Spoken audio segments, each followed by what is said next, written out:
Okay, we're back after a short break. I think Mrs. Dudley, were you finished, or were you? I guess I was finished, yes. Okay, well, other comments, other public, please.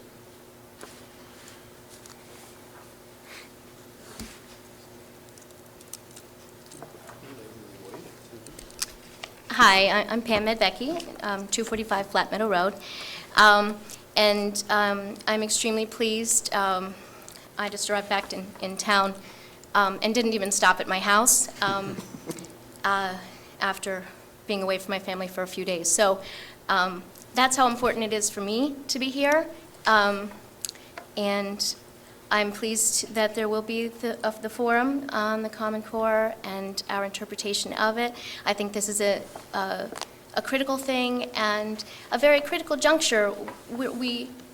It has had a chance to settle in a little bit. We have some experience with it. We have some real-time knowledge of it. And I think what I would bring to you all tonight is that for every person you see sitting in these chairs on a random night, there are so many more. Parents who are scratching their heads, students who are bumping into barriers, teachers who are throwing up their hands, and we're just, there are so many frustrations bubbling about the Common Core and our interpretation of it.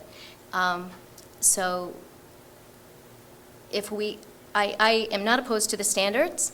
I think there's great value to them, but I think that there is some trouble in our interpretation, which is narrowing our curriculum in a way, narrowing our exposure to science for elementary kids particularly, and becoming a rationale for resequencing our math, and shifting, pushing back opportunities for our math students.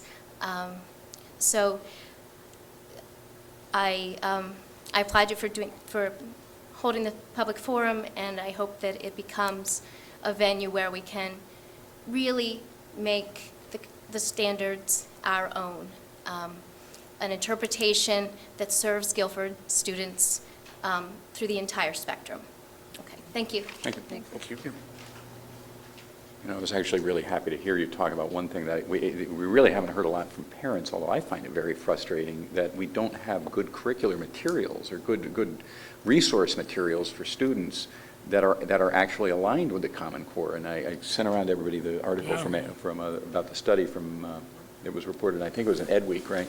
That said that all of these materials that purport to be aligned with Common Core, in fact, don't align with them at all, or to minimal degrees. And so I'm actually very happy that you're talking about math materials, because I know that's been an area of some particular concern where it, yes, speaking as a humanities type, helping math homework without resources is a bit of a struggle.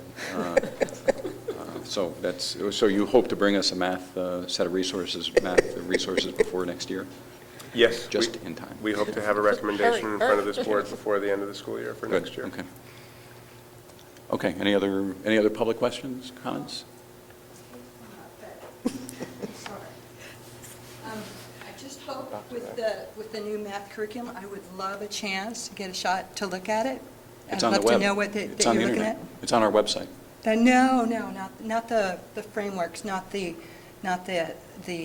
alignment with the Common Core. You're talking They're about the looking materials? at new Oh, math that, textbooks. okay. Yeah, we have a process on the, by policy, Dr. Freeman or Dr. Keener will present it to the board. It will be available for public analysis or review for a month. Can you say now what the material is?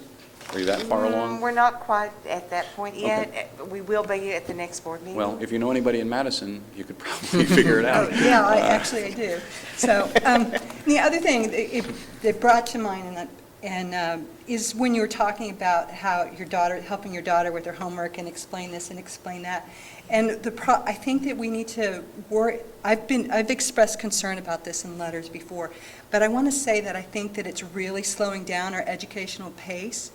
I saw an example, 8th grade algebra question at the beginning of this year. I don't have an 8th grader right now, but it was for the algebraic equation. It's very simple. H equal 2c plus 2. Very simple algebraic equation for 8th grade algebra. There was 4 pages for that one question, and the last 2 pages were like put 4 paragraphs of writing about this. Well, And that's over the top. In the 3rd grade, I noticed that the instruction is slowed down like 2 months behind what the Guilford framework is. And I think we need, in terms of slowing down for the Common Core, I think we need to think about, we have these standards, but maybe we need to be more reflective of how we are aligning with the Well, standards. a bedrock philosophy of the Common Core. Now, we didn't, we didn't, as a Guilford Board of Education, adopt the Common Core. I know. We didn't prepare the Common Core. We didn't, we have to implement it by We're state law. implementing it. That's our But it choice. was, just so everybody understands, this was not something that Washington imposed on us. This was not something, this was, and I'm sure you know, this was developed by the National Governors Association, a bipartisan group, virtually unanimously with, I think it's fair to say, I guess, it was driven by people who believed that what was happening in our schools was not preparing people adequately for skills that they would need in the 21st century world, in the business place and in research and so forth.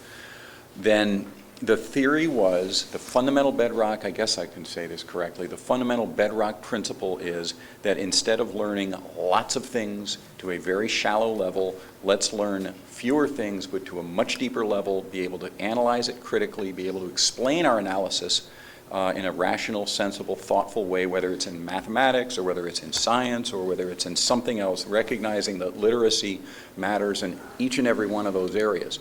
Now, that debate, at least for states that have adopted the Common Core, is what we're operating under. That conclusion is what we're operating under. And I'm not up here arguing with that at all. Okay, I'm just talking about how we as a district, how we implement it, what we do. And an interpretation of how one explains something mathematically, for example, does not require writing paragraphs. Math is a language. Math is a different process in the brain, and there's ways to explain that. All right, So I don't know, that may be a fundamental thing we have to talk about at the meeting, because at least as I understand it, it's been explained to me, the essence of any of the problem solving in any of the subject areas is a literacy component. That literacy is in fact even part of our phys ed classes now. You may disagree with that. I don't know. But that is what we believe that the Common Core encourages us to do.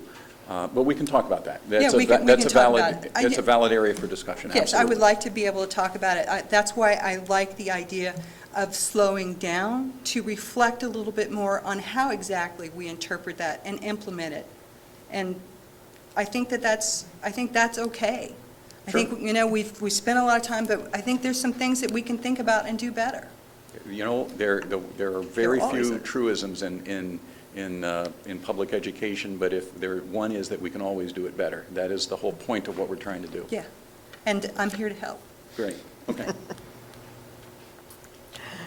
Anybody else? All right, then, what else? New business, anything else? Motion to adjourn? So moved. Second. All in favor?